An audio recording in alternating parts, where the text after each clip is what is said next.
Yang kedua Pak, terkait IKN Pak, saya selalu menyuarakan, bahkan kebetulan saya juga di anggota Banggar, saya menyuarakan juga Pak, ini IKN menyedot anggaran yang begitu besar ya. Tapi tiba-tiba kemudian muncul wacana ada tenaga kerja asing misalnya masuk ke IKN. Nah ini saya kira miris ya. Kalau misalnya kebutuhan non-skill dalam tanda petik juga harus tenaga asing kan sayang Pak. Nah maka barangkali ini dalam tataran teknis Bapak lah ahlinya. Saya cuma mengingatkan. Barangkali kalau konsentrasi kita ke pembangunan IKN menyedot anggaran yang begitu besar dan ini menjadi legacy Pak Presiden. Barangkali harus juga disiapkan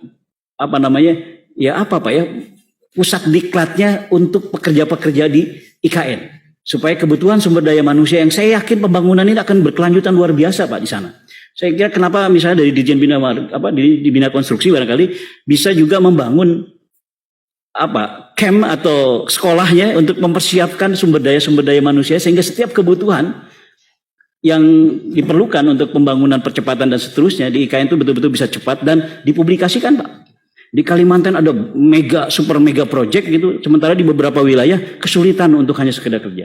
Nah saya kira publikasi kebutuhan tenaga kerja juga harus maksimal dan saya yakin Pak, saya karena beberapa kali punya kesempatan naik kereta LRT di Singapura, di Kuala Lumpur, ternyata banyaknya insinyur-insinyur Indonesia Pak. Ya, padahal negara kita sedang membangun dan membutuhkan mereka, tapi ternyata kenapa? Kenapa nggak kerja di Indonesia? Kita kurang dihargai loh, kan mengagetkan. Sementara negara lain menyerap mereka, kita malah mau mendatangkan tenaga asing. Nah ini harus menjadi pelajaran. Nah ini roadmap Pak Dirjen nih, di tugas baru. Yang ketiga Pak, izin, ini saya hanya ingin mengingatkan saja, terutama BP2JK Jawa Barat. Ini kan ada instruksi Presiden Pak, ya, yang harus dilaksanakan terkait percepatan, kita istilahnya apa? Pimpinan janda ya, jalan daerah Pak. Nah, kalau belum tahu ini jalan daerah Pak. Ini jangan sampai hanya, mohon maaf sekali lagi, retorika saja nih. Saya sudah bantu sosialisasikan, saya coba cari opsi-opsi untuk bisa betul-betul negara hadir di setiap jalan-jalan daerah yang betul-betul vital dan dibutuhkan. Jangan terlambat nanti kalau alasan gagal lelang lah atau harus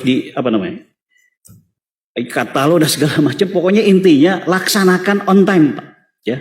Jangan sampai kita sudah habis-habisan sosialisasi, ternyata kita tidak membangun sinergitas sehingga delay dan bahkan misalnya tidak terlaksana. Nah ini harus sinkron nih antara Pak Presiden yang gagah dengan terobosan instruksi Presiden itu. Nah kita sebagai unit pelaksana juga harus maksimal. Izin Pak Dirjen, itu saja saya kira pimpinan. Tapi agenda terpenting Pak Dirjen 3 Pak saya kira.